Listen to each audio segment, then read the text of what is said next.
नमस्कार दोस्तों। कभी हर घर का भरोसा कहलाने वाले एलआईसी अब एक बार फिर अपनी पुरानी रफ्तार पकड़ती नजर आ रही है। वित्त वर्ष 2025-26 की दूसरी छमाही में कंपनी के नतीजे इतने दमदार रहे कि अब मार्केट में फिर से एलआईसी की री रेटिंग की चर्चा शुरू हो गई है। एलआईसी का वैल्यू ऑफ न्यू बिजनेस यानी वीएनबी, नई पॉलिसियों में होने वाली आय का मूल्य पहले 6 महीने यानी H1 FY26 में 7% बढ़कर 5,230 करोड़ पहुंचा।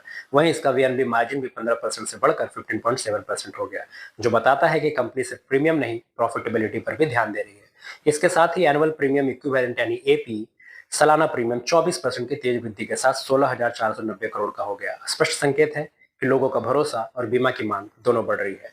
एलआईसी के ग्रुप और इंडिविजुअल बिजनेस दोनों ने शानदार प्रदर्शन किया। ग्रुप पॉलिसी में 33% की वृद्धि, व्यक्तिगत पॉलिसी में 20% का उछाल देखा गया। इस बार कंपनी का फोकस सिर्फ पॉलिसी बेचने पर नहीं बल्कि वैल्यू बेस्ड ग्रोथ यानी बेहतर प्रॉफिट मार्जिन और दीर्घकालीन स्थिरता भी है।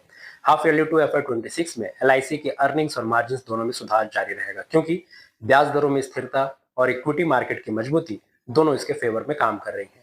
कंपनी की इम्बेडेड वैल्यू अब लगभग 6 लाख करोड़ के आसपास है और प्रबंधन ने कॉस्ट कंट्रोल तथा डिजिटल डिस्ट्रीब्यूशन पर और जोर दिया है।